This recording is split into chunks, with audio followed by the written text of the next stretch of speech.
ஓவியர்களில் உலக புகழ் பெற்றவர்கள் அதிகமானோர் ஆண்களாகவே இருக்கிறார்கள். ஏனோ இந்த உலகத்தில ஆண்களின் புகழ்தான் அதிகமாக எட்டப்பட்டிருக்கிறது. பெண்கள் பல சாதனைகள் செய்திருக்கிறார்கள். தங்களுடைய வாழ்நாளை தியாகம் செய்திருக்கிறார்கள். தங்களுடைய பிள்ளைகள், கணவர்மார், சகோதரர்கள் எல்லாம் முன்னேற வேண்டும், வெற்றி பெற வேண்டும் என்று வழிவகுத்திருக்கிறார்கள். ஆனால் அந்த ஆண்கள் அவர்களிடம் இருக்கும், அதாவது அந்த பெண்களிடம் இருக்கிற அந்த கெட்டித்தனங்களை, அவர்களுடைய கலைத்திறன்களை, அவர்களுடைய சிறப்புகளை வெளி உலகுக்கு கொண்டு வருவது மிக குறைவாக இருக்கிறது.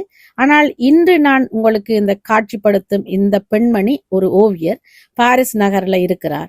அவருக்கு நான் வாழ்த்து சொல்ல முதல் அவருடைய கணவருக்கு தான் நான் வாழ்த்து சொல்ல வேண்டும். ஏனென்று சொன்னால் தன்னுடைய மனைவியின் திறனை உலகுக்கு அறிய வைக்க கணவரும் தோளோடு தோள் நின்று துணை நின்று தன்னுடைய மனைவிக்கான அத்தனை சௌகரியங்களையும் அத்தனை விடயங்களையும் செய்து கொடுத்துருக்கிறார். அவருக்கு பேர் ஸ்டீபன். ஸ்டீபனுக்கு நான் வாழ்த்து சொல்லிக்கொண்டு, ஓவியர் கீர்த்திகாவின் ஓவிய கண்காட்சி தான் இந்த கண்காட்சி பாரிஸ் நகர்ல முதல் அவருடைய ஓவிய கண்காட்சியாக நடைபெற்றது. அதன் பின் தொடர்ந்து நிறைய ஓவிய கண்காட்சிகளை அவர் செய்து வந்து கொண்டிருக்கிறார். அந்த கண்காட்சியில நான் முதல் அவரை சந்தித்த பொழுது ஒரு பொம்மை போல அவர் இருந்தார். அவருடைய ஓவியங்களும் பெண்பால் சார்ந்த, பெண்ணியம் சார்ந்த ஓவியங்களாகவே இருந்தன.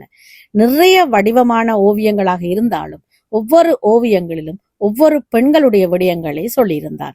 அந்த வகையில தன்னை ஒரு அம்மா போல வளர்த்த அமினா அம்மாவை பற்றிய ஒரு ஓவியம், மயில் தோகை போன்ற பெண் ஓவியம், கடற்கரையில் ஓவியம், அம்மம்மாவின் ஓவியம், இப்படியாக பெண்ணியம் பேசும், பெண்களை பேசும், பெண்களின் பெருமை பேசும், பெண்களின் அழகை பேசும் ஓவியங்களாக பல ஓவியங்களை நான் கண்டு களித்தேன்.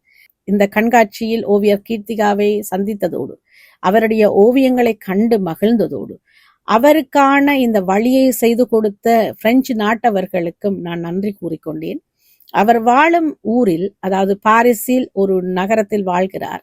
அந்த நகரத்தில் இருக்கும் நகரசபை சார்ந்த ஒரு சென்டர் தான் இந்த ஓவிய கண்காட்சிக்கான ஒழுங்கு செய்து கொடுத்தது.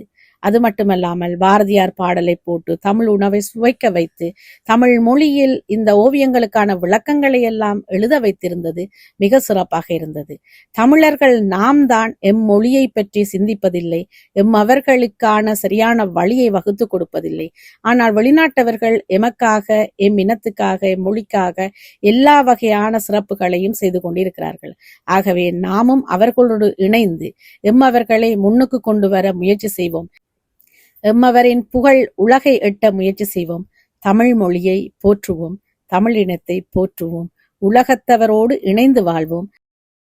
யாதுமூரே யாவரும் கேளீர் என்ற கணியன் பூங்குன்றனார் கூற்றின்படி பிறரோடு சேர்ந்து வாழ்வோம். எம்மொழியையும் எம் இனத்தையும் போற்றிக்கொண்டே.